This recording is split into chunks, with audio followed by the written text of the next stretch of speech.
Viimased rahvusvahelised sündmused panevad küsima, et kui ühed suurriigid lubavad endale ilma ÜRO mandaadita tegutsemist teise riigi territooriumil, võib sellest ettekäänet saada ka meie suur naaber.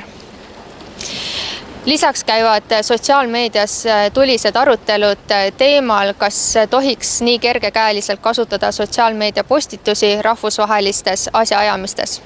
Kujutagem omale ette olukorda, kus näiteks keegi postitab sotsiaalmeediasse video Sinimägede lahingu aastapäeval, kus natsivormi meenutavas riietuses inimesed peksavad näiteks Narvas vene keelt kõnelevaid inimesi ja mis omakorda saab innustuseks Venemaale. Ukraina on meile provokatsioonide osas kõigile hoiatavaks näiteks ja millest lähemalt räägimegi Ants Ermiga. Härra Ants Erm, kas te tõesti loodate, et seljatate Venemaa Ukraina küsimuses? Ega me nüüd üksi siin selle seltskonnaga küll ei looda, aga ausalt öelda, kui me hakkasime selle pikette pidama, siis me ei arvanud, et see asi nii kaua kestab, et Vene oligarhid oma miljardite peale nii vihased on, et Putin nii kaua üldse võimul püsib, aga paraku on ta püsinud ja nüüd ei ole midagi teha, nüüd tuleb edasi võidelda. Mis siis on teie ajendiks kord kuus käia Vene saatkonna ees meelsust avaldamas seoses Ukrainas toimuvaga? Vaadake, see sõda, mida ukrainlased peavad või mis neile peale sunniti, see ei ole ainult Ukraina sõda, see on ka meie sõda. Sellepärast, et ma näiteks ei näe, miks Venemaal Krimmist rohkem huvitatud oli, kui ta oleks huvitatud näiteks Eestist strateegiliselt. Ainuke meie edu on see, et me suutsime ennast Venemaast õigel ajal lahti haakida, et me suutsime ühineda Euroopa Liidu ja eriti NATOga. Kui ei oleks siin olnud NATO toetust meil olnud, ma arvan, et meil oleks olnud sama saatus nagu Ukrainal või veelgi hullem, sellepärast, et meil ei ole seda territooriumit, et anda territoorium koos 2 miljoni elanikuga Venemaale ära, meid oleks kõiki ära võetud ja kiiresti.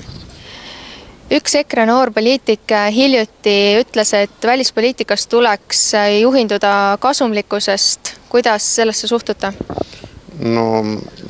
Ei saa vastu väita, et tuleb kasulikkust arvestada, aga ma arvan, et see kasulikkus tuleb välja siis, kui ikkagi poliitika ja suhtumine on ka väärtuspõhine, mitte ainult sedasi, et meil on praegu ja ma tean, milles see küsimus on, et meil on ka siin küsitud, et ühesõnaga, kas me liiga Venemaad ei ärrita ja inimesed on närvis, aga peab lihtsalt rahvusvahelist õigust tuleb ka toetada ja tuleb toetada neid, kes on samamoodi hädas, nagu meie oleme olnud või oleme. Nii et mina toetan igatahes väärtuspõhist välispoliitikat ja ma arvan, et lõppkokkuvõttes on see kõikidele kasulikum kui hetkekasu ja hetkemurede lahendamine. Mida saavad eestlased ära teha Ukraina toetuseks? Nad võiks rohkem inimesi käia siin piketil, aga see on nüüd mu niisugune isiklik mure praegu, aga meil on mitmeid organisatsioone, kes toetavad Ukrainat, näiteks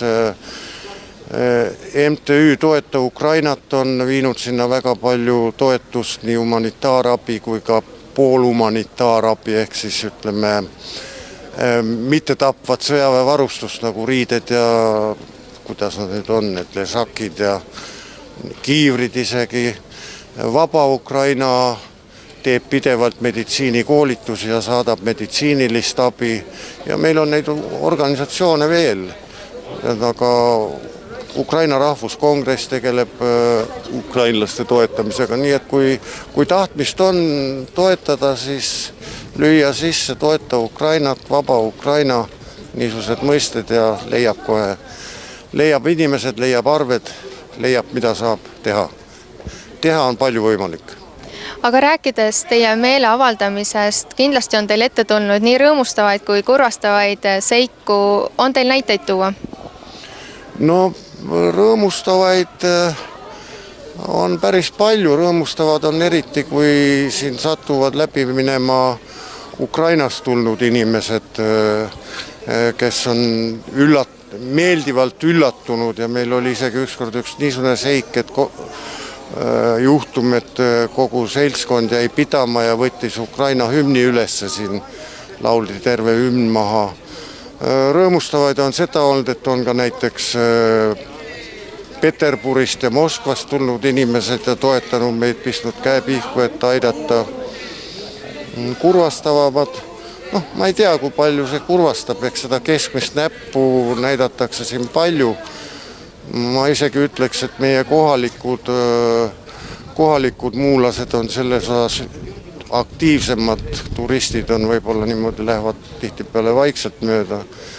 On tulnud ütlemisi, on olnud isegi väikest löömat.